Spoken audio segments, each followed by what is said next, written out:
এসো গল্প পড়ি এখন স্পটিফাইতে।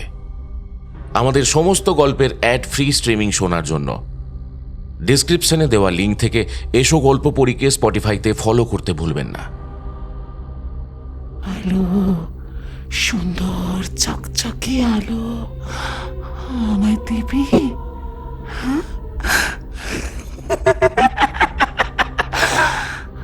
আমায় দে।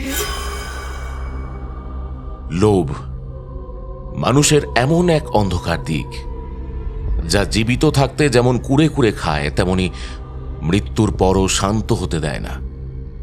সবকিছু পাওয়ার পরেও আরও কিছু পাওয়ার এই অদম্য তৃষ্ণা যখন কোনো মানুষকে অতল গহ্বরে ঠেলে দেয়, তখনই জন্ম নেয় এক করুণ পরিণতি।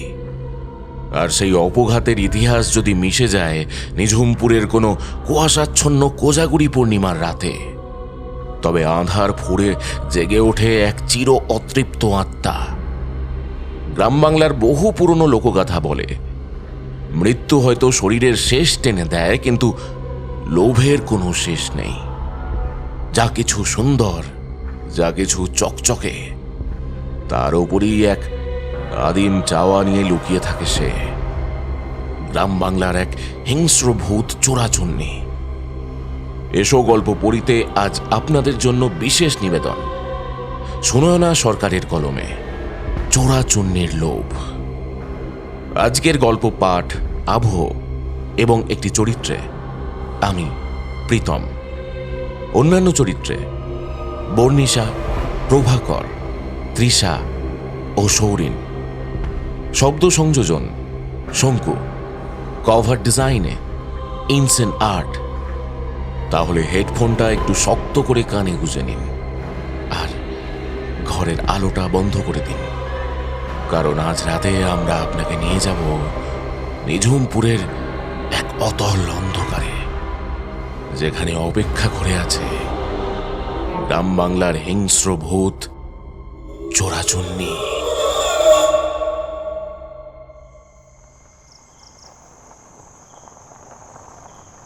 সন্ধ্যা পার হয়ে পূর্ণিমার চাঁদটা যখন আকাশের দখল নিতে শুরু করেছে, তখন চারপাশের বাতাসে এক অদ্ভুত ফ্যাকাশে শীতলতা। চাঁদের আলোয় সাধারণত একটা মায়াবী স্নিগ্ধতা থাকে, কিন্তু আজকের রাতের এই আলোর মধ্যে কেমন যেন একটা অসার ফ্যাকাশে ভাব, ঠিক যেন কোনো মরা মানুষের চোখের ঠান্ডা চাউনি। কলকাতা থেকে প্রায় 150 কিলোমিটার দূরের এই প্রত্যন্ত গ্রাম নিঝুমপুর। মোরাম বিছানো লাল মাটির এবড়োখেবড়ো রাস্তাটা যেখানে এসে হঠাৎ শেষ হয়ে একটা ঘন জঙ্গল আর বাঁশঝাড়ের অন্ধকারে মিশেছে, ঠিক সেখানেই সাগরের পুরনো হ্যাচব্যাক গাড়িটার ইঞ্জিন একটা শেষ গোঙানি ছেড়ে বন্ধ হয়ে গেল।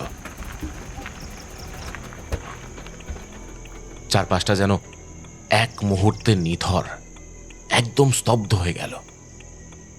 গাড়ির ড্যাশবোর্ডের টিমটিমে লালচে আলোয় সায়নীর ফর্সা মুখটা উদ্বেগে ও ক্লান্তিতে শুকিয়ে গেছে। সে বাইরের ঘন কুয়াশা আর অন্ধকারের দিকে তাকিয়ে নিজের গায়ের চাদরটা আরেকটু শক্ত করে জড়িয়ে নিল। সাগরের হাত দুটো তখনও স্টিয়ারিংয়ের নিচে ইগনিশন চাবিটা বারবার ঘোরানোর বৃথা চেষ্টায় ব্যস্ত।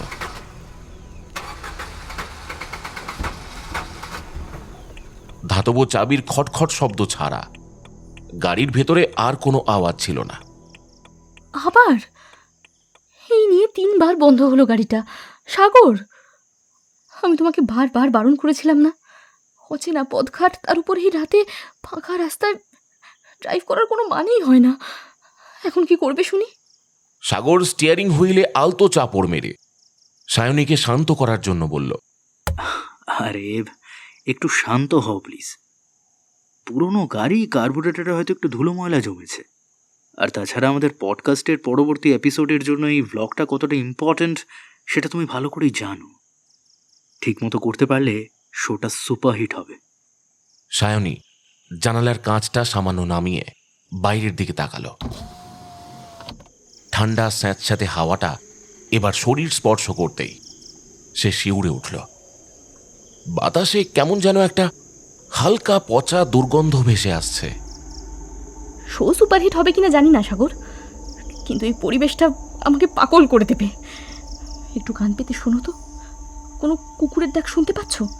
ঝিঝি পোকার ডাকটাও কেমন যেন খাপ ছাড়া। আরে আর এই গন্ধটা পাচ্ছ? ঠিক যেন কোনো মরা জানোয়ারের পচা মাংসের গন্ধ বাতাসে ভাসছে। সাগর গাড়ি থেকে নামার জন্য দরজা খুলতে খুলতে আলতো হেসে বলল, ওটা গ্রামের কোনো ডোবা বা মরা বিলের পচা পাঁকের গন্ধ সায়নী। শহর থেকে এসেছো তো, তাই একটুতেই বেশি ভয় পেয়ে যাচ্ছ। তুমি গাড়িতে বসো, আমি টর্চটা নিয়ে একটু দেখে আসি সামনে কোনো ঘর বাড়ি বা মেকানিকের খোঁজ পাওয়া যায় কিনা। সায়নী ব্যতিব্যস্ত হয়ে নিজের দরজার লক খুলে তখনই নেমে পড়ে। না, আমি একা এই ঘুটঘুটে অন্ধকারে গাড়িতে বসে থাকতে পারবো না। তোমার ওই ক্যামেরা আর টর্চ নাও, আমিও তোমার সাথেই আসছি।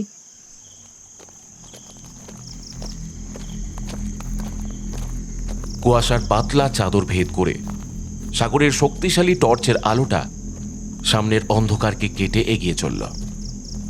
রাস্তার দুপাশের বিশাল বিশাল বাঁশঝাড় ঝুঁকে পড়ে যেন একটা সুড়ঙ্গের মতো তৈরি করেছে। মাথার ওপর পাতার ফাঁক দিয়ে চাঁদের আলোটা খণ্ড খণ্ড হয়ে মাটিতে এসে পড়ছে। শুকনো পাতার ওপর দিয়ে ওদের হেঁটে যাওয়ার শব্দের মাঝে হঠাৎ দূর থেকে ভেসে এলো একটা রাত চড়া পাখির কর্কশ ডাক। হঠাৎ করেই রাস্তার এক পাশে একটা খড়ের চাল দেওয়া ভাঙা ধানের গোলার সামনে সাগরের টর্চের আলো স্থির হলো। সেখানে একটা টিমটিমে লণ্ঠন জ্বালিয়ে এক প্রবীণ মানুষ বসে আছেন। তার গায়ে একটা জরাজীর্ণ তালি দেওয়া চাদর, মাথার চুলগুলো ধপধপে সাদা, আর মুখমণ্ডল গভীর বলিরেখায় ভরা। আরে নমস্কার কাকা, বাঁচালেন। আমরা কলকাতা থেকে আসছি। আমাদের গাড়িটা ওই মোড়ের মাথায় এসে খারাপ হয়ে গিয়েছে। এখানে কোনো মেকানিক পাওয়া যাবে? বৃদ্ধ মানুষটি প্রথমটায় কোনো উত্তর দিলেন না। তিনি অত্যন্ত ধীর গতিতে নিজের মাথাটা তুললেন। লণ্ঠনের হলদেটে আলোয় দেখা গেল তাঁর চোখ দুটো অস্বাভাবিক রকমের বড় আর ঘোলাটে। তিনি সাগরের দিকে না তাকিয়ে তাঁর তীক্ষ্ণ দৃষ্টি সায়নীর গলার সোনার চেনের ওপর স্থির করলেন। কলকাতা থেকে এসেছ এই রাতে? তা আজ কি তিথি জানো তো বাবু? বৃদ্ধের কণ্ঠস্বর কিরকম খসখসে আর ভারী। কেন কাকা? আজ তো কোজাগরি পূর্ণিমা। কোজাগরি পূর্ণিমা? হ্যাঁ, শহরের মানুষের কাছে তো ওটা শুধুই রূপলি চাঁদের আলো, কিন্তু নিঝুমপুরের বুকে এই আলো অভিশাপ নিয়ে আসে মা। আজ রাতে কোনো মিস্ত্রি পাবে না। গায়ের সব মানুষ ঘরের দুয়ারে খিল তুলে দিয়েছে। গোয়াল ঘরের গরু ছাগলগুলোকেও আজ বাড়ির মধ্যে বেঁধে রাখা হয়েছে। কেন বলুন তো কাকা, আপনারা কি চোরের ভয় পাচ্ছেন?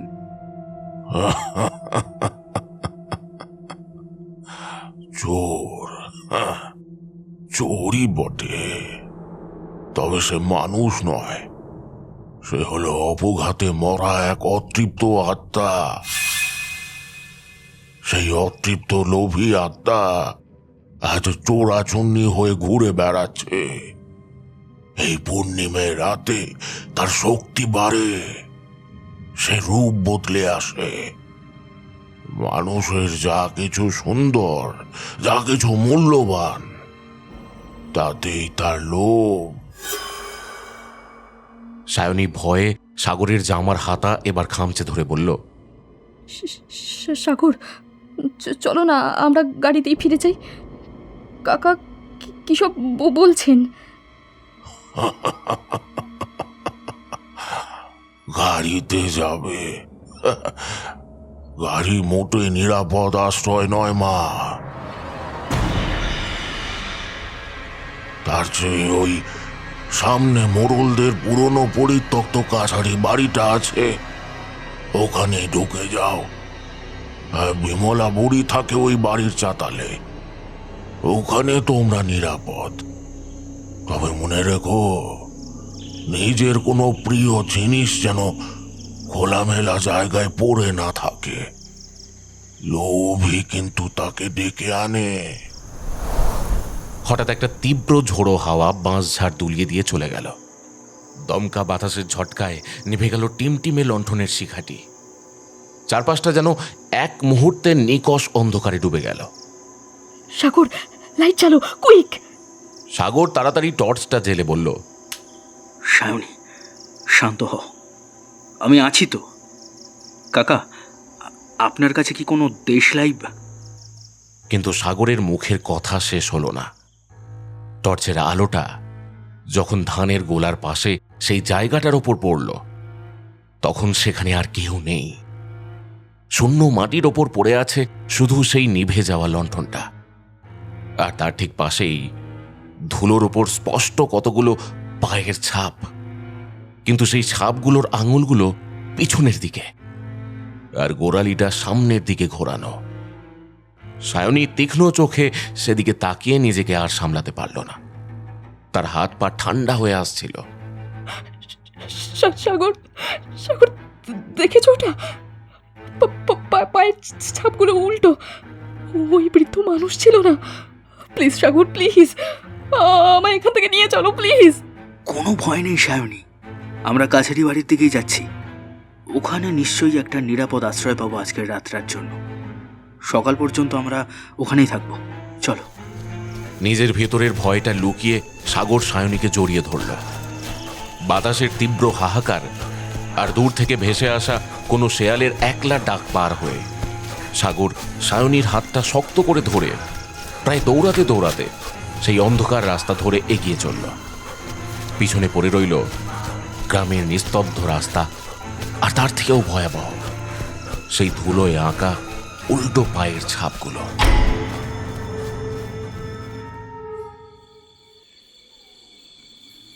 কুয়াশার পাতলা চাদর আর বাঁশঝাড়ের শাঁ শাঁ শব্দ পিছনে ফেলে সাগর আর সায়নী যখন সেই ভাঙা তোরণের সামনে এসে দাঁড়ালো, তখন দুজনেরই বুক দুরু দুরু কাঁপছে।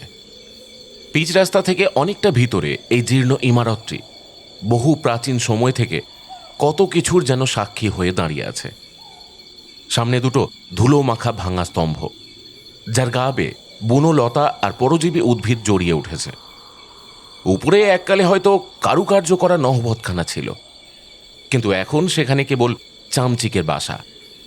খসে পড়া আস্তরণের ফাঁক দিয়ে ভেতরের ইঁটগুলো কঙ্কালের পাঁজরের মতো বিকট দেখাচ্ছে।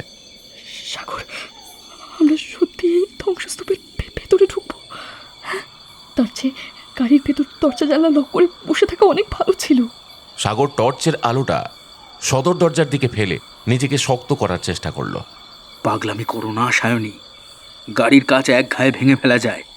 আর ওই পুরো লোকটা যা বলল, ওই উল্টো পায়ের ছাপটা যদি কোনো হিংস্র বন্য পশুর বা অন্য কিছুর হয়, তবে গাড়ির ভেতর আমরা ফাঁদে পড়ে যাব। এই বাড়িটার দেওয়ালগুলো অন্তত 2 ফুট চওড়া। চলো ভেতরে কোনো একটা ঘর খুঁজে বসি।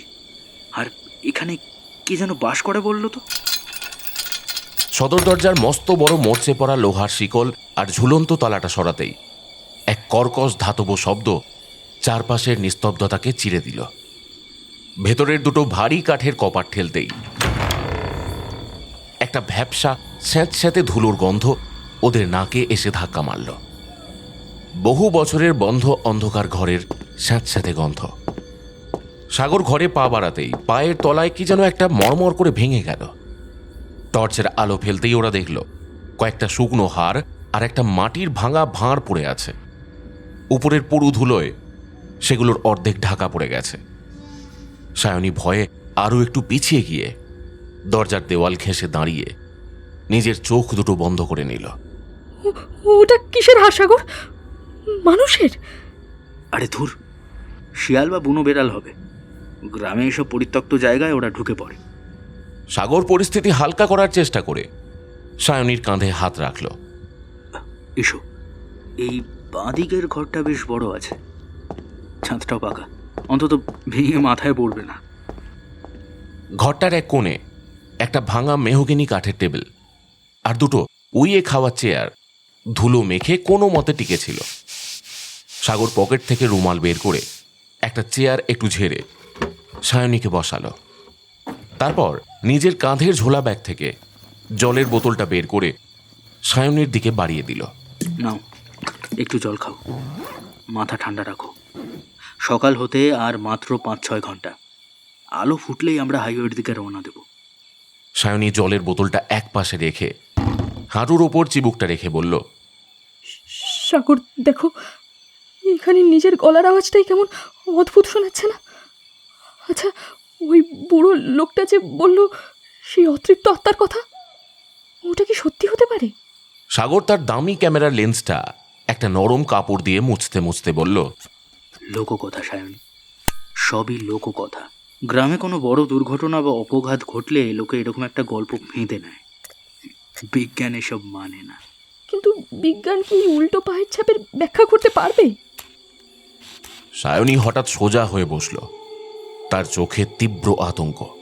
আমি নিজের চোখে দেখেছি সাগর, আঙুলগুলো পিছনের দিকে ঘোরানো ছিল। সাগর কোনো উত্তর দিতে পারল না। সে নিজেই মনে মনে হিসাব মেলাতে পারছিল না।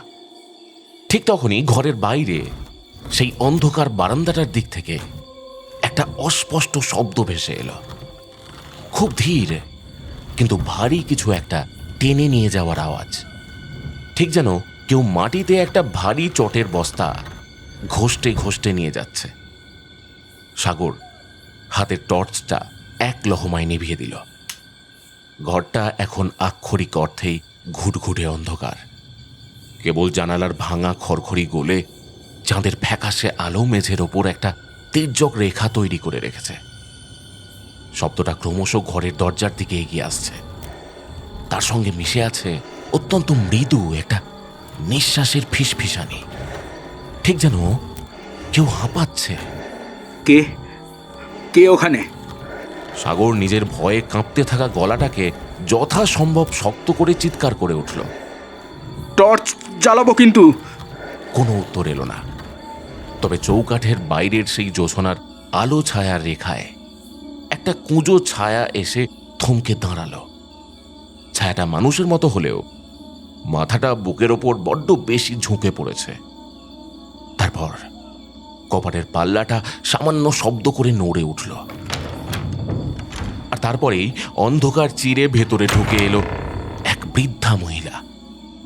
পরনে ময়লা তালি দেওয়া একটা সাদা থান শাড়ি, চুলগুলো ধুলোবালি মেখে জট পাকিয়ে পিঠের ওপর ঝুলে আছে। তার এক হাতে একটা নোংরা ঝুড়ি আর অন্য হাতে একটা লোহা বাঁধানো লাঠি। সায়নী বুকের ওপর হাত রেখে এবার এক বুক নিঃশ্বাস নিল। ঈশ্বর, মানুষ।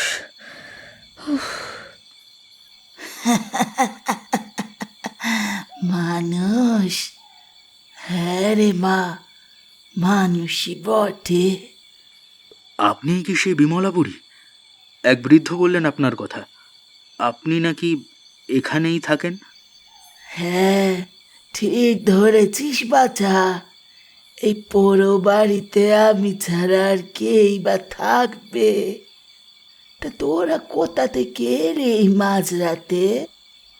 কলকাতা থেকে? সাগর টর্চের মৃদু আলোটা বৃদ্ধার পায়ের পাতার দিকে ফেলে নিশ্চিত হতে চাইল। না, পায়ের পাতা দুটো সোজাই আছে। হ্যাঁ মা, আমাদের গাড়ি খারাপ হয়ে গিয়েছে। আপনি কে? এই রাতে এখানে কি করছেন? আমাকে গায়ের লোক পাগলি বিমলা বলে রে বাপ। আমার ঘর বলতে কিচ্ছু নেই। এই কাছারি বাড়ির বারান্দাতেই পড়ে থাকি। কিন্তু আজ তো পূর্ণিমে, আজ তো ঘরে থাকার দিন নয়। আজও বেরোবে, বেরোবে। বিমলা বুড়ি ঘরের কোণে মেঝের ওপর ধপ করে বসে পড়ল। ও মানে, কার কথা বলছেন আপনি? বুড়ি প্রথমটায় কোনো উত্তর দিল না। তার চোখ দুটো হঠাৎ সায়নীর গলার সোনার চেনের ওপর গিয়ে স্থির হয়েছে। চোখ দুটো যেন কয়েক সেকেন্ডের জন্য চকচক করে ওঠে। ওই যে যে ছায়ার মতো ঘোরে, বেঁচে থাকতেও আমার চেনা ছিল। স্বামী যখন মারা গেল, সে শোকে পাগল হয়ে কুয়ে ঝাঁপ দিয়ে মরল। কিন্তু ওর লোভ যায়নি, মরেও শান্তি পাইনি। এখনো করে তোর গলার ওই হারটা লুকিয়ে রাখ বাচ্চা, ও দেখলেই কিন্তু ছোঁ মারবে। লুকিয়ে রাখ। দয়া করে এসব ভয় দেখানো বন্ধ করবেন। এমনিতেই আমরা বিপদে পড়েছি। ভয়? আমি ভয় দেখাচ্ছি? বিমলা বুড়ি হঠাৎ সাগরের দিকে ঘুরে বসে গলার স্বর একদম নিচু খাদে নামিয়ে বলল, ওই ওই শোন, রান্নাঘরের দিকে আওয়াজটা শুরু হলো। ঠিক তখনই কাছারি বাড়ির পিছনের দিক থেকে একটা তীব্র ধাতব শব্দ ভেসে আসে। লোহার পাত্র বা অনেকগুলো থালা বাটি যেন মেঝেতে সজোরে আছড়ে ফেলা হয়েছে। আর তারপরেই অন্ধকার চিরে ভেসে আসে একটা অদ্ভুত শুকনো খসখসে হাসির শব্দ।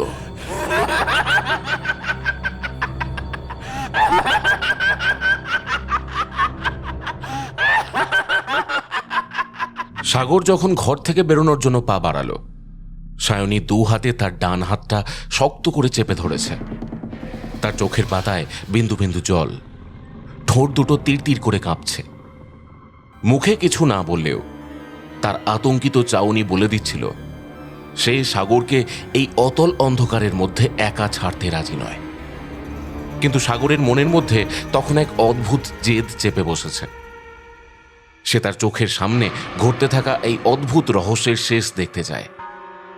সে সায়নীর মাথায় আলতো হাত বুলিয়ে তার হাতটা আলগা করে দিল। সায়নী, তুমি এখানেই বসো। উনি তো আছেন তোমার পাশে। আমি জাস্ট 5 মিনিটের মধ্যে চলে আসছি। আমার হাতেই দেখো, লোহার ভারী টর্চটা আছে, কিচ্ছু হবে না। বৃদ্ধা নিজের লাঠিটা 2 হাঁটুর মাঝে চেপে ধরে পাথরের মূর্তির মতো ঘরের কোণে বসে আছে। তার চোখের পলক পড়ছে না, শুধু ঠোঁটের কোণে ঝুলে আছে এক রহস্যময় হাসি। সাগর ঘর থেকে বারান্দায় পা রাখতেই একটা কনকনে ঠান্ডা হাওয়া যেন তাকে স্বাগত জানালো। কাছারি বাড়ির এই বিশাল বারান্দাটা দিনের বেলাতেও হয়তো অন্ধকার থাকে, আর এই রাতে তা যেন সাক্ষাৎ অন্ধকারের গর্ভ। কেবল ভাঙা জানালা গলে আসা চাঁদের ফ্যাকাশে জ্যোৎস্না মেঝেতে ছোপ ছোপ আলো ফেলে রেখেছে। সাগর টর্চটা জেলে আলোটা মেঝের ওপর ফেলল। চারিদিক ভরে আছে দশকের পর দশক ধরে জমে থাকা ধুলো আর চুনবালিতে। তার প্রত্যেকটা পদক্ষেপের সঙ্গে সঙ্গে জুতোর তলায় ধুলো পিষে যাওয়ার শব্দ হচ্ছে। ভেতরের সেই বাসন আছড়ে পড়ার তীব্র ধাতব শব্দটা এখন সম্পূর্ণ বন্ধ, কিন্তু তার জায়গায় একটা নতুন শব্দ শুরু হয়েছে। একঘেয়ে ধীর গতির একটা গোঙানি, ঠিক যেন কোনো ক্ষুধার্ত পশু নিজের জিভ দিয়ে লালা ঝরাচ্ছে। আর তার সাথে মিশে আছে অত্যন্ত তীক্ষ্ণ নখ দিয়ে দেওয়ালে আঁচড় কাটার খসখসে শব্দ। সাগর পা টিপে টিপে বারান্দার শেষ মাথায় পেছনের বড় রান্নাঘরটার দরজার সামনে এসে দাঁড়ালো। ভারী কাঠের কপাটটা অর্ধেক ভাঙা অবস্থায় হাঁ করে খোলা। ভিতর থেকে একটা পচা স্যাঁতস্যাঁতে গন্ধ বেরিয়ে আসছে, যা নাকে আসতেই সাগরের গা গুলিয়ে ওঠে। সে কোনো মতে নিজের শ্বাস বন্ধ করে টর্চের আলোর বৃত্তটা রান্নাঘরের অন্ধকারের মধ্যে ফেলল। ঘরটা বেশ বড়। এক কোণে একটা ভাঙা সিমেন্টের স্ল্যাব, আর অন্য কোণে একটা ধসে যাওয়া মাটির উনুন ছাড়া। সেখানে আর কিছুই নেই। কিন্তু আলোর হলদেটে বৃত্তটা যখন মেঝের আরেকটা কোণে গিয়ে স্থির হলো, সাগরের হৃৎপিণ্ডটা যেন বুকের ভেতর এক মুহূর্তের জন্য থমকে গেল। সেখানে উবু হয়ে বসে আছে একটা অবয়ব, কিন্তু সেই অবয়ব কোনো মানুষের নয়। কুচকুচে কালো শুকনো চামড়ার ওপর কাদার মতো ছোপ ছোপ চটা ওঠা দাগ। পিঠের ঠিক মাঝখানের মেরুদণ্ডের হাড়গুলো চামড়া ঠেলে বাইরে এমনভাবে বেরিয়ে এসেছে, মনে হচ্ছে ঠিক যেন একটা করাত বসানো আছে পিঠের ওপরে। তার হাত পাগুলো অস্বাভাবিক রকমের লম্বা আর লিকলিকে, যেন শুধুমাত্র হাড়ের কাঠামোর ওপর এক পরত কালচে চামড়া জড়িয়ে দেওয়া হয়েছে। সবচেয়ে বীভৎস তার হাতের নখগুলো। প্রত্যেকটা আঙুলের নখ অন্তত 3-4 ইঞ্চি লম্বা, হলদেটে আর কুৎসিত রকমের নোংরা। সেই ধারালো নখ দিয়ে সে মেঝেতে পড়ে থাকা একটা জং ধরা লোহার কোদালের ফলা একঘেয়েভাবে আঁচড়ে চলেছে। লোহার ওপর নখের সেই কর্কশ ঘর্ষণই বারান্দা অবধি প্রতিধ্বনিত হচ্ছিল এতক্ষণ ধরে। এই সেই চোরাচুন্নি ভূত, যার কথা সেই বৃদ্ধ মানুষটাও বলেছিলেন। সাগর ভয়ে কাঠ হয়ে গেল। সে নিজের অবাধ্য পা দুটোকে পিছনের দিকে ফেরানোর চেষ্টা করতেই অজান্তেই জুতোর তলায় একটা ভাঙা চুন বালির ঢেলা মারিয়ে ফেলল। আলতো একটা শব্দ, কিন্তু এই নিথর নিস্তব্ধতায় ওটাই ছিল যথেষ্ট। মুহূর্তে সেই বিভৎস অবয়বের নখ চালানো বন্ধ হলো। সাগর টর্চটা নিভিয়ে দেওয়ার সুযোগটুকুও পেল না। অত্যন্ত দ্রুত গতিতে কোনো স্বাভাবিক জীবন্ত মানুষের পক্ষে যা করা একেবারেই অসম্ভব। চোরাচুন্নি তার মাথাটা পিছনের দিকে ঘুরিয়ে দিল। ঘাড়ের হাড় মটকে যাওয়ার একটা স্পষ্ট শব্দ পেল সাগর। তার মুখটা এককালে হয়তো কোনো নারীর ছিল, কিন্তু এখন তা এক বিভৎস কঙ্কালসার ফাটল। চোখ দুটোতে কোনো মনি নেই, তার বদলে যেন জল করছে দুটো জ্বলন্ত লাল কয়লার টুকরো। সেই জলে চোখের গভীরে লুকিয়ে আছে এক আদিম অতৃপ্ত লোভের ধকধকে আগুন। তার চোয়াল দুটো বড় বড় নোংরা দাঁতে ঠাসা, আর কষ পেয়ে টপ টপ করে ঝরছে ঘন কালো রঙের লালা। চোরাচুন্নি সাগরের হাতের টর্চের আলোর দিকে এবার সরাসরি তাকালো। আলোর তীব্রতায় তার চোখ দুটো যেন আরো ভয়ঙ্কর হয়ে উঠেছে। সে এক অদ্ভুত গলায় হিস হিস করে উঠল। আলো, সুন্দর চকচকে আলো, আমায় দিবি?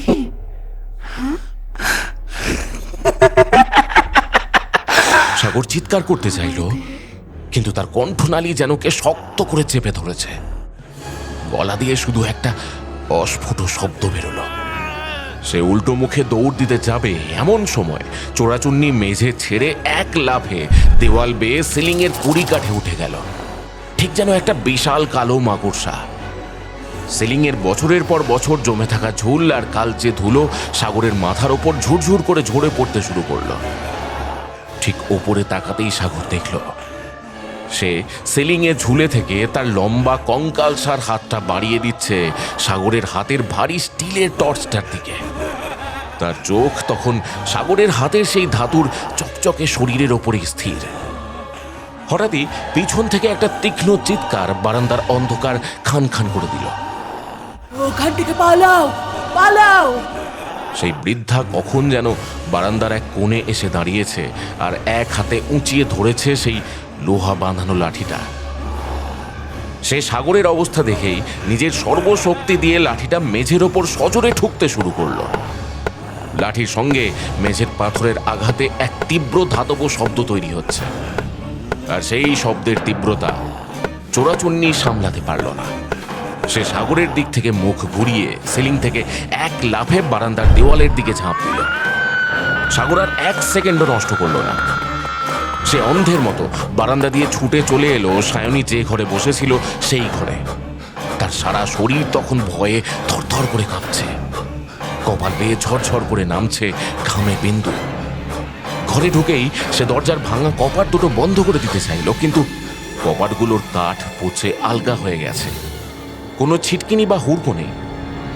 সায়নী সাগরের এই অবস্থা দেখে চেয়ার ছেড়ে এক লাফে উঠে দাঁড়ালো। কি হয়েছে সাগর? তুমি এইভাবে কাঁপছো কেন? কি দেখেছো ওখানে? সায়নী, ব্যাগটা নাও, এখনই বেরোতে হবে আমাদের। ওটা কোনো মানুষ নয়, ও আসছে। ঠিক তখনই ঘরের দরজার বাইরে সেই অন্ধকার বারান্দা থেকে বিমলা বুড়ির একটা তীব্র বুক ফাটা চিৎকার ভেসে এলো। আর তারপরেই শোনা গেল তার হাতের লাঠিটা মেঝেতে পড়ে যাওয়ার ধাতব শব্দ এবং কোনো ভারী শরীরকে দেওয়ালে সজোরে আছড়ে ফেলার এক বিভৎস আওয়াজ। তারপর সব শান্ত, শুধু একটা পা ঘষে ঘষে হাঁটার শব্দ এবার সরাসরি ওদের ঘরের দরজার দিকে এগিয়ে আসছে, আর তার সঙ্গে মিশে আছে এক বিভৎস তৃপ্ত হাসি। ঘরের ভিতরে সায়নী সাগরের জামাটা খামচে ধরে দেওয়ালে পিঠ দিয়ে দাঁড়িয়েছিল। তার ফর্সা কপাল বেয়ে টপ টপ করে ঘাম ঝরে পড়ছে, চোখের মণি দুটো ভয়ে স্থির। সাগর দুহাতে দরজার ভাঙা পাল্লা দুটোকে ঠেকা দিয়ে কোনো রকমে দাঁড়িয়েছিল, কিন্তু তার হাত অনবরত কাঁপছে। দরজার ওপাশে বারান্দাতে তখনও যেন শব্দটা হয়ে চলেছে একটানা। সায়নীর গলা দিয়ে প্রায় আওয়াজ বেরোচ্ছিল না। ওই বুড়ির ঠাকুমা কি আর নেই? সাগর কোনো উত্তর দিতে পারল না। উত্তর দেওয়ার মতো মনের অবস্থা তার নেই। সে টর্চটা বগলে চেপে ধরে নিজের পকেট থেকে ফোনটা বের করার চেষ্টা করল। স্ক্রিনে কোনো নেটওয়ার্কের সিগন্যাল নেই, ব্যাটারির চার্জও দ্রুত নামছে। নিঝুমপুরের এই প্রাচীন বাড়িতে দাঁড়িয়ে তারা এখন আক্ষরিক অর্থেই বাইরের জগৎ থেকে সম্পূর্ণ বিচ্ছিন্ন। হঠাৎ করেই বারান্দার বাইরে সেই শব্দটা বন্ধ হলো। তার বদলে একটা অন্য শব্দ শুরু হয়েছে। কাছারি বাড়ির ভাঙা ছাদের ওপর থেকে ধুলো আর চুন বালি ঝুরঝুর করে ঝরে পড়ছে যেন মেঝের ওপরে। ওপরে কড়িকাঠের ওপর দিয়ে ভারী কোনো শরীর অত্যন্ত দ্রুত পায়ে যেন হেঁটে যাচ্ছে। শুকনো কাঠের আওয়াজটা ঠিক তাদের মাথার ওপর এসে থামল। সায়নী ভয়ে নিজের মুখটা এবার সাগরের পিঠে গুঁজে দিল। ঠিক তখনই বাড়ির সদর দরজার বাইরে একটা তীব্র আলোকরশ্মি এসে আছড়ে পড়ল, আর সেই আলোর সঙ্গে সঙ্গে শোনা গেল একজন মানুষের চড়া গলার আওয়াজ। খুড়ি, ও বিমলা খুড়ি, কোথায় গো তুমি? কিসের শব্দ হলো যেন একটু আগে, আর কাছারি বাড়ির দরজাটা হাট করে খোলা কেন এ সময়? গলার আওয়াজে বেশ একটা চটপটে ভাব আছে। সাগরের মনে হলো এই অন্ধকার নরকে কে যেন এক টুকরো স্বর্গীয় আলো নিয়ে হাজির হয়েছে। সে দরজার পাল্লা ছেড়ে দিয়ে জানালার ভাঙা খড়খড়ি দিয়ে বাইরের দিকে তাকালো। বাইরে উঠোনে একটা বড় জোরালো হ্যারিকেন হাতে দাঁড়িয়ে আছে এক মধ্যবয়স্ক ভদ্রলোক। তার অন্য হাতে একটা মোটা বাঁশের লাঠি আর একটা ছোট চটের থলে। সাগর আর নিজের ভয় চেপে রাখতে পারল না। সে ভাঙা জানালা দিয়েই চিৎকার করে উঠল, দাদা, ও দাদা, শুনছেন? এদিকে এদিকে। উঠোনে দাঁড়িয়ে থাকা ভদ্রলোক চমকে উঠলেন। তিনি হাতের হ্যারিকেনটা উঁচিয়ে জানালার দিকে আলো ফেলার চেষ্টা করলেন। কে কে কথা কয়?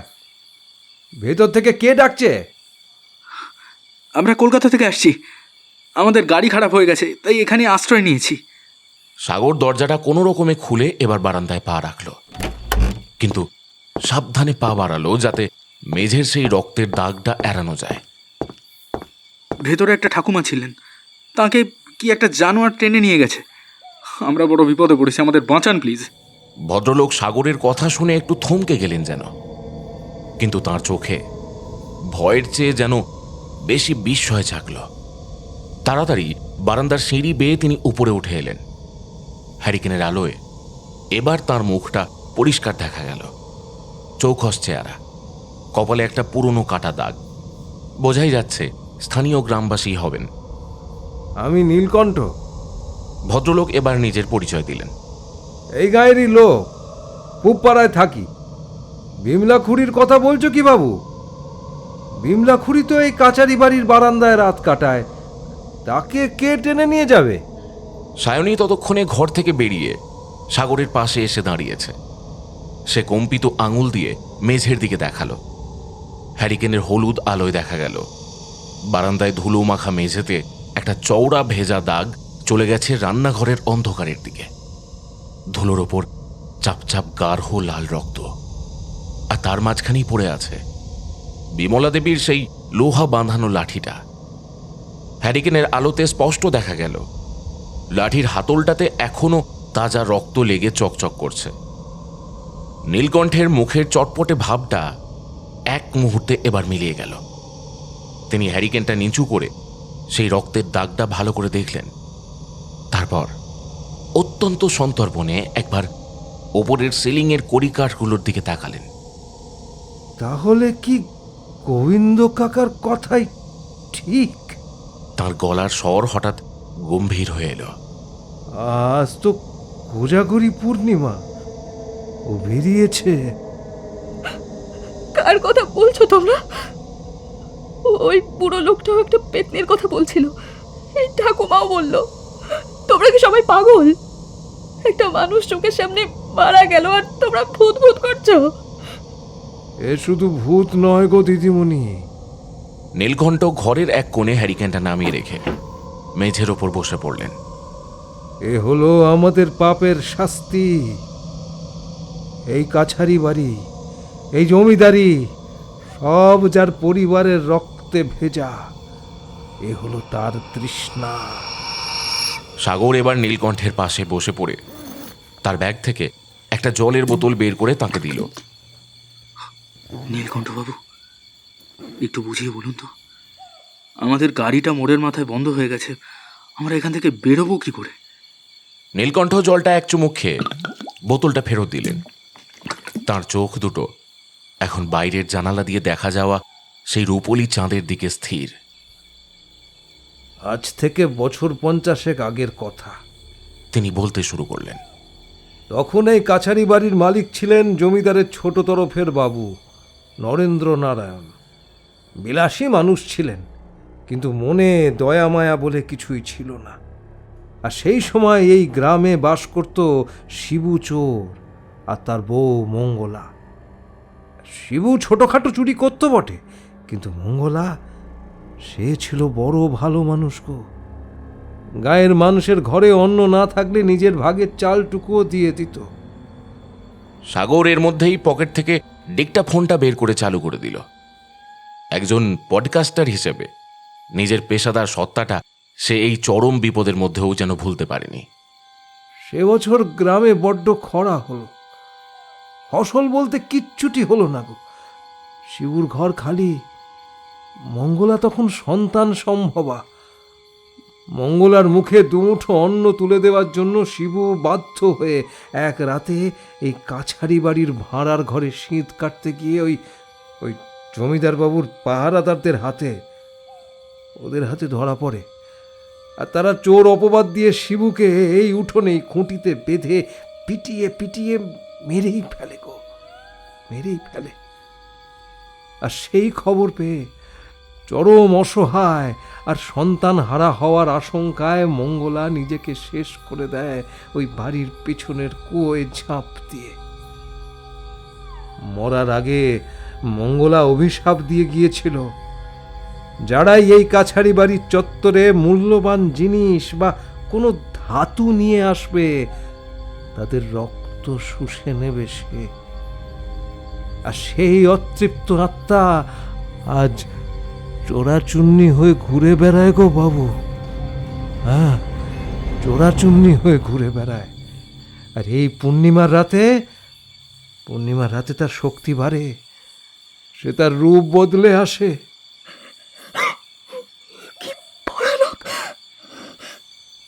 ভয়ানক তো এর পরের অংশ গো দিদিমণি। নীলকণ্ঠের গলার আওয়াজ আরো নিচু হয়ে এলো।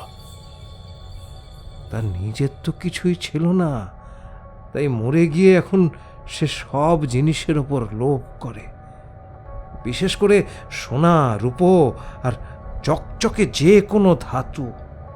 সাগর হঠাৎই নিজের হাত ঘড়ি আর গলার ক্যামেরার দিকে তাকালো।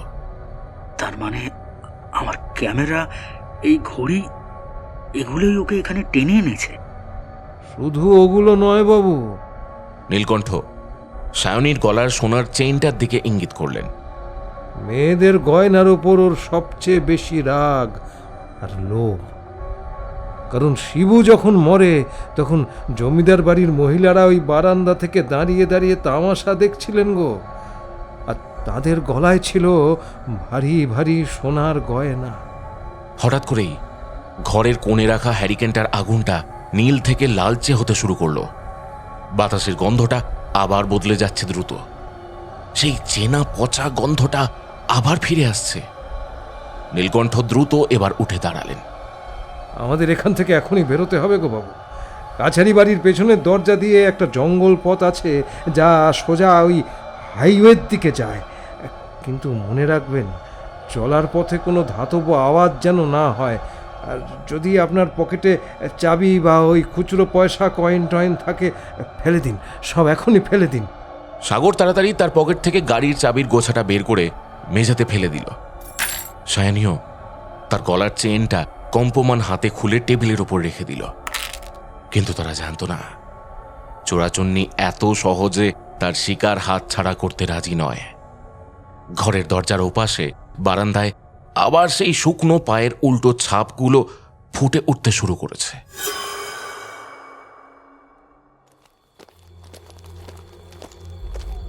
কাছারি বাড়ির সেই ভাঙা পাঁচিলের ফাটলটা গলে যখন ওরা বাইরের জঙ্গলে পা রাখল, তখন রাতের তৃতীয় প্রহর প্রায় শেষ হতে চলেছে।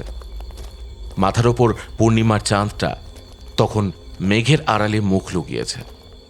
ফলে চারপাশের অন্ধকারটা যেন আরো ঘন, আরো নিশ্ছিদ্র হয়ে উঠেছে।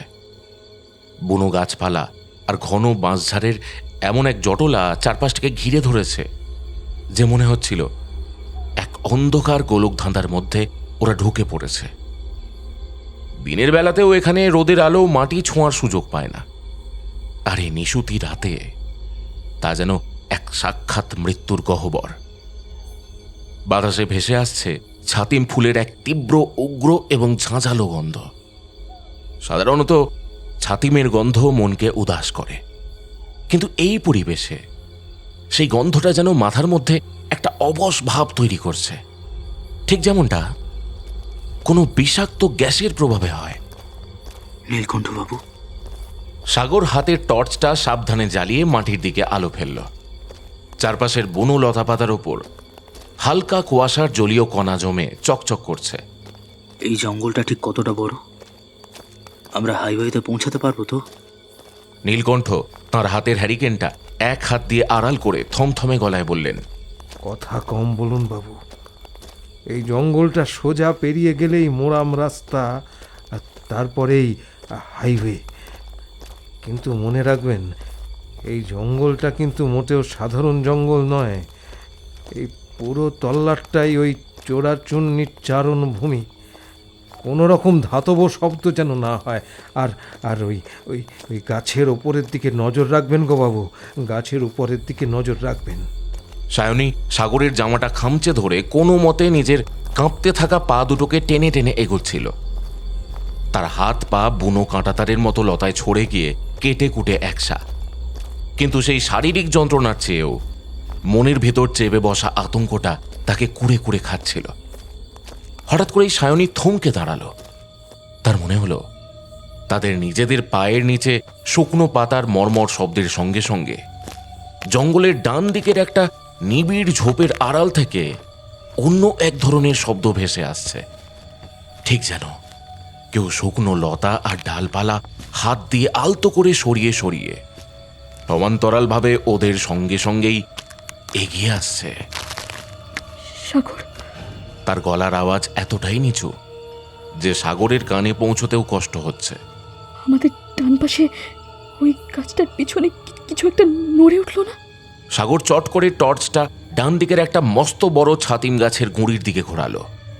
তীব্র আলোটা বুনো ঝোপের ওপর পড়তেই এক মুহূর্তের জন্য যেন একটা কুচকুচে কালো রঙের লম্বা অবয়ব ঝোপের মধ্যে সেধিয়ে গেল, আর তার সঙ্গে সঙ্গে বাতাস কাঁপিয়ে এক বিকট শুকনো খসখসে শব্দ শোনা গেল।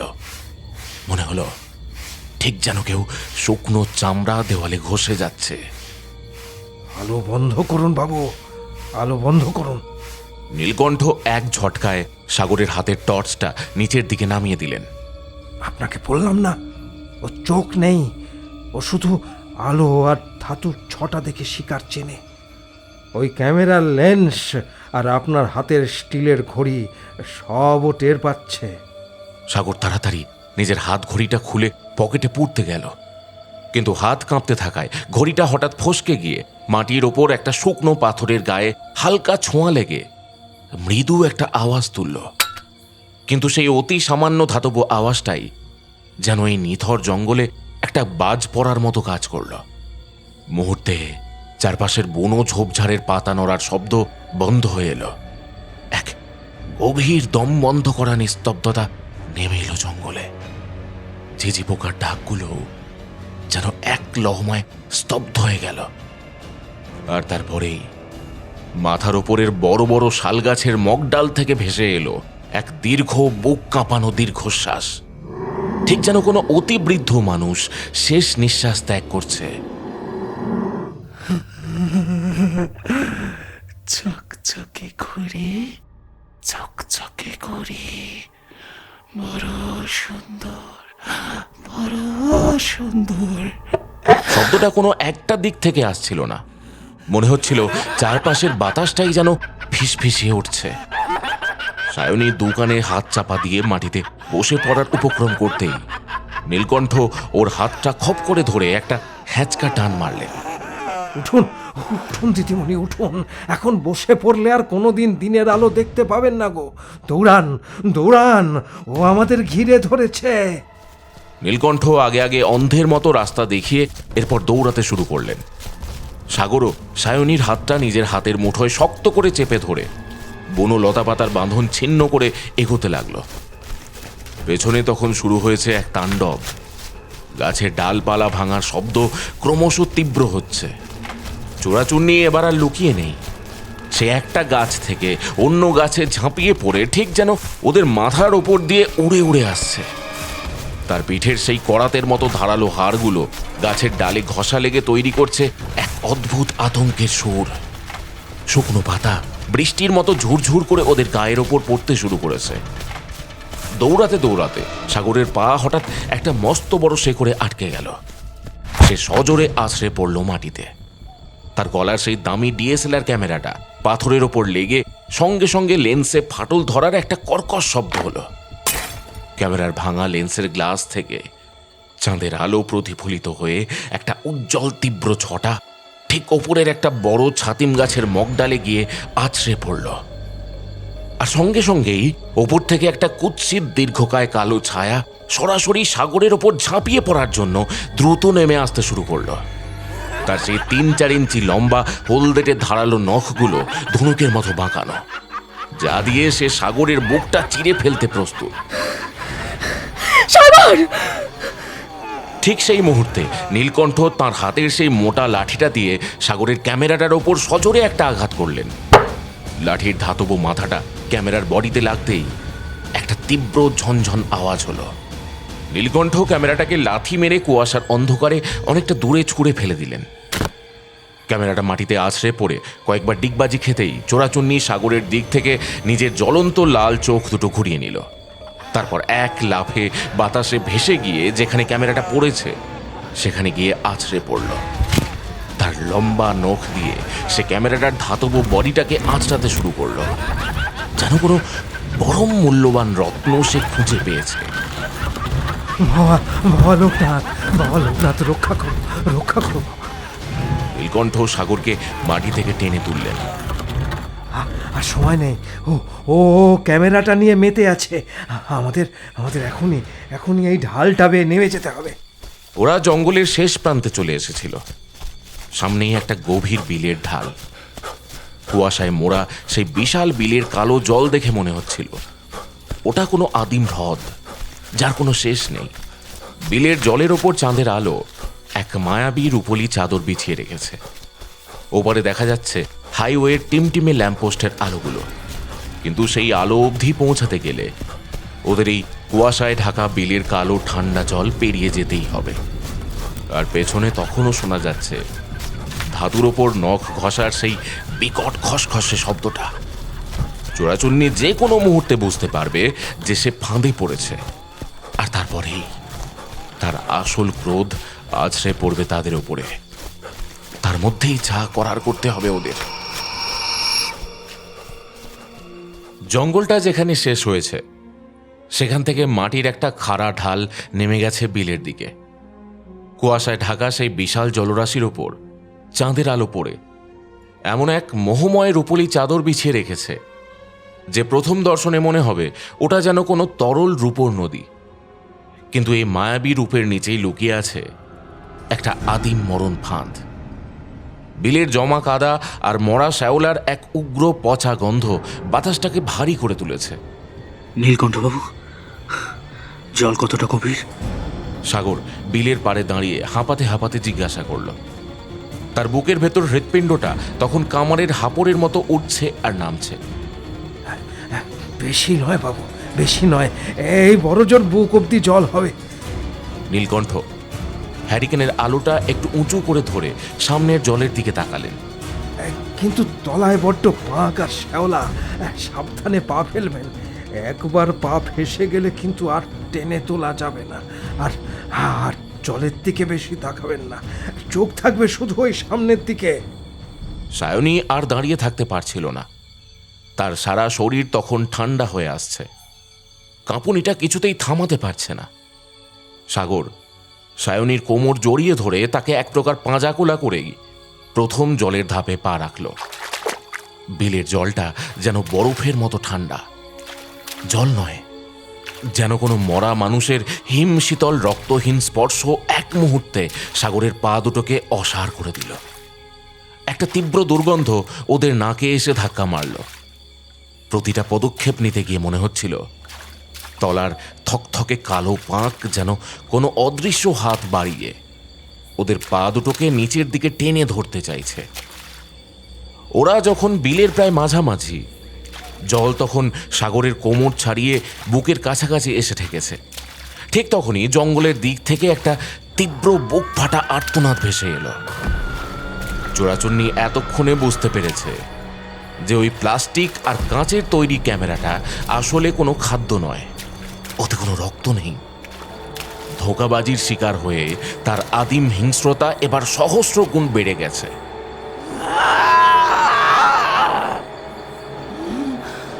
ফাঁকি দিলে, আমাকে ফাঁকি দিলে। জঙ্গলের ধার থেকে সেই কুৎসিত কঙ্কালসার ছায়াটা এক লাফে বিলের পাড়ের মরা হিজল গাছটার মগ ডালে এসে বসল। চাঁদের আলোয় তার কুচকুচে কালো শুকনো চামড়া আর পিঠের ওপর ধারালো করাতের মতো বের হয়ে থাকা হাড়গুলো স্পষ্ট দেখা যাচ্ছে। তার চোখ দুটো এখন তীব্র ক্রুদ্ধ লাল আগুনের ভাটার মতো জ্বলছে। সে ডাল থেকে সরাসরি বিলের জলের দিকে তাকিয়ে তার লম্বা লিগলিকে হাত দুটো বাড়িয়ে দিল। বাবা লোকনাথ, বাবা লোকনাথ, রক্ষা করো, রক্ষা করো। তাড়াতাড়ি তাড়াতাড়ি চলুন বাবু, ও জলে নামছে, জলে নামছে, তাড়াতাড়ি চলে, তাড়াতাড়ি। নীলকণ্ঠ নিজের হাতের লাঠিটা দিয়ে জল ঠেলে জোরে জোরে এগোতে শুরু করলেন। চোরাচুন্নি এবার গাছ থেকে একটা অদ্ভুত ভঙ্গিতে সরাসরি জলের ওপর ঝাঁপ দিল, কিন্তু সে জলে ডুবে গেল না। জলের ওপর জমে থাকা ঘন শ্যাওলা আর কচুরিপানার চাদরের ওপর দিয়ে সে যেন ভেসে ভেসে ছুটে আসতে লাগলো তাদের দিকে। তার সেই লম্বা হলদেটে নখগুলো জলের ওপর ঘষা লেগে এক অদ্ভুত শব্দ তৈরি করছিল, ঠিক যেন একটা বিশাল বিষাক্ত কালো জলমাকুষা শিকারের জন্য ধেয়ে আসছে। সাগর, সাগর, ও এসে গেল, ও এসে গেল সাগর। সায়নী ভয়ে চোখ বন্ধ করে সাগরের গলা জড়িয়ে ধরল। সাগর নিজের সর্বশক্তি দিয়ে জল ঠেলে এগোবার চেষ্টা করে, কিন্তু তখনই তার ডান পাটা তলার একটা শক্ত কিছুতে যেন আটকে যায়। সে আর 1 ইঞ্চিও নড়তে পারছে না। নীলকণ্ঠ বাবু, আমার পা আটকে গেছে, আমি নড়তে পারছি না নীলকণ্ঠ বাবু। সাগরের গলায় তখন স্পষ্ট মৃত্যুর হাহাকার। চোরাচুন্নি তখন ওদের থেকে মাত্র 10 হাত দূরে। তার কুৎসিত মুখটা হাঁ হয়ে আছে। কষ বেয়ে কালো লালা ঝরে ঝরে বিলের জলের ওপর পড়ছে, আর যেখানেই সেই লালা পড়ছে সেখানকার জলটা ফুটন্ত তেলের মতো ফেনা তুলছে। ঠিক এই চরম মুহূর্তে নীলকণ্ঠ এক অভাবনীয় কাজ করলেন। তিনি হাতের হ্যারিকেনটা উঁচিয়ে এক মুহূর্তের জন্য সায়নীর দিকে তাকালেন। সায়নীর গলার চেনটা সে কাছারি বাড়িতেই ফেলে এসেছিল ঠিকই, কিন্তু কানের ছোট্ট সোনার দুল দুটো খোলার কথা কারোরই মনে ছিল না। চাঁদের আলোয় সেই সোনার দুলের ওপর একটা হালকা ছটা খেলছিল। দিদিমণি, দিদিমণি, ওই ওই কানের দুল দুটো খুলে খুলে আমাকে দিন, আমাকে দিন, জলদি, তাড়াতাড়ি আমাকে দিন। সায়নী কোনো মতে কাঁপা কাঁপা হাত দিয়ে কান থেকে সোনার দুল দুটো টেনে খুলে ফেলল। তাড়াতাড়িতে কান কেটে এক ফোঁটা রক্ত তার গাল বেয়ে নেমে এলো। সে দুল দুটো দ্রুত নীলকণ্ঠের দিকে বাড়িয়ে দিল। নীলকণ্ঠ সেই দুল জোড়া এক হাতে চেপে ধরে অন্য হাতে হ্যারিকেনের কাঁচটা পাথর দিয়ে সজোরে আঘাত করে ভেঙে ফেলল। জ্বলন্ত কেরোসিনের শিখাটা এবার সরাসরি বাতাসের সংস্পর্শে এসে দাউ দাউ করে জ্বলে ওঠে। তিনি সোনার দুল দুটোকে সেই আগুনের শিখার উপরে ধরলেন। সোনা একটু উত্তপ্ত হতেই এক অদ্ভুত উজ্জ্বল লালচে আলো ছড়িয়ে পড়ল কুয়াশার বুকে। এই নে তোর সোনা আর তোর লোভ। নীলকণ্ঠ চিৎকার করে জ্বলন্ত হ্যারিকেনটা আর সেই সোনার দুল দুটো সরাসরি চোরাচুন্নির মুখের দিকে ছুঁড়ে মারলেন। উত্তপ্ত সোনা আর জ্বলন্ত কেরোসিনের আগুন চোরাচুন্নির সেই কঙ্কালসার বুকে আছড়ে পড়তেই এক তীব্র বিস্ফোরণের মতো শব্দ হলো। আগুন এক মুহূর্তে তার শুকনো জট পাকানো চুলে আর কালচে চামড়ায় ছড়িয়ে পড়ল। এক অমানসিক গগনবিদারী চিৎকার করে চোরাচুন্নি এবার বিলের জলের ওপর আছড়ে পড়ে। তার শরীর থেকে বের হওয়া কালো ধোঁয়া আর চামড়া পোড়ার তীব্র গন্ধ পুরো বিলের বাতাসটাকে নরককুণ্ড বানিয়ে দিল। সে নিজেকে বাঁচাতে জলের নিচে ডুব দেওয়ার চেষ্টা করতে লাগলো। এই অবসরে নীলকণ্ঠ জলের নিচে হাত ডুবিয়ে সাগরের পাটা যে লতার সঙ্গে আটকে ছিল তা নিজের কোমরে জড়ানো একটা ধারালো কাটারি দিয়ে এক কোপে কেটে দিলেন। উঠুন বাবু, আর ওপারে চলেন চলেন জলদি। সাগর সায়নীকে নিয়ে কোনো মতে হামাগুড়ি দিয়ে বিলের ওপারে কাদার পাড়ে উঠে এল। নীলকণ্ঠ তার পিছু পিছু উঠে এলেন। ওরা যখন ওপারে মোরাম রাস্তায় এসে আছড়ে পড়ল, ঠিক তখনই দূর হাইওয়ে থেকে একটা লরির চড়া হেডলাইটের আলো আর তার সাথে তীব্র হর্নের আওয়াজ বাতাসে ভেসে আসে। তীব্র আলোর সেই যান্ত্রিক গর্জন বিলের কুয়াশা ভেদ করে আছড়ে পড়তেই বিলের জলের তলার সেই ছটফটানিটা হঠাৎ শান্ত হয়ে গেল। চোরাচুন্নি আধুনিক সভ্যতার এই তীব্র আলো আর কোলাহল সহ্য করতে পারে না। সে এক শেষ গোঙানি ছেড়ে জলের অতলে বিলীন হয়ে গেল।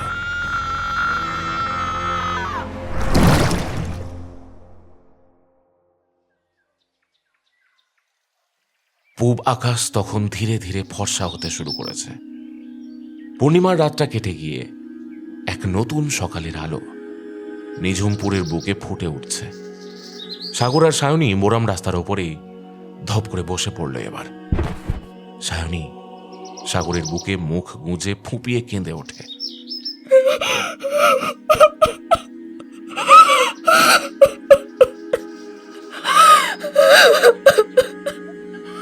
সাগর নিজের রক্তাক্ত কাদা মাখা হাত দিয়ে সায়নীকে জড়িয়ে ধরে আকাশের সেই শান্ত আলোর দিকে তাকায়। তারা বেঁচে ফিরেছে, কিন্তু এই রাতের আতঙ্ক, সেই উল্টো পায়ের ছাপ আর লোভের সেই বীভৎস রূপ তাদের মনের গভীরে আজীবনের জন্য ক্ষত তৈরি করে দিয়ে গেছে। নীলকণ্ঠ নিজের হাতের লাঠিটা মাটিতে ঠেকিয়ে ক্লান্তভাবে হাসলেন। বেঁচে গেলেন বাবু, বেঁচে গেলেন। তবে মনে রাখবেন, লোভ কিন্তু মানুষকে শেষ করে দেয়। আজ আপনারাও কোনো কিছুর লোভেই এখানে এসেছিলেন।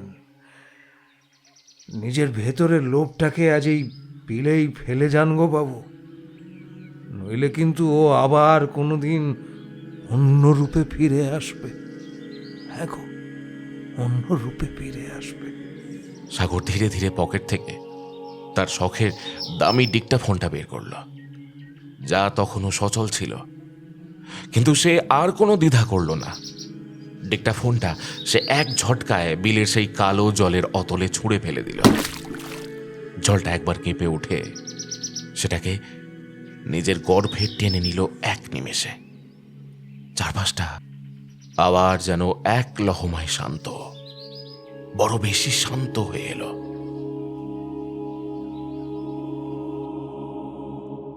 রাত নামে আধার বুকে জমছে কত ভয়, লোভ তাকে ডেকেছে তার আজ হবে কি জয়।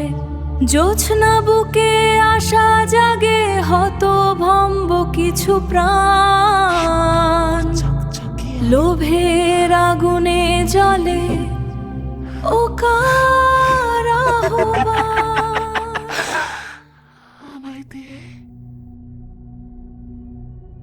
এতক্ষণ আপনারা শুনলেন সুনয়না সরকারের কলমে একটি গ্রাম বাংলার ভূতের গল্প, চোরাচুন্নির লোভ।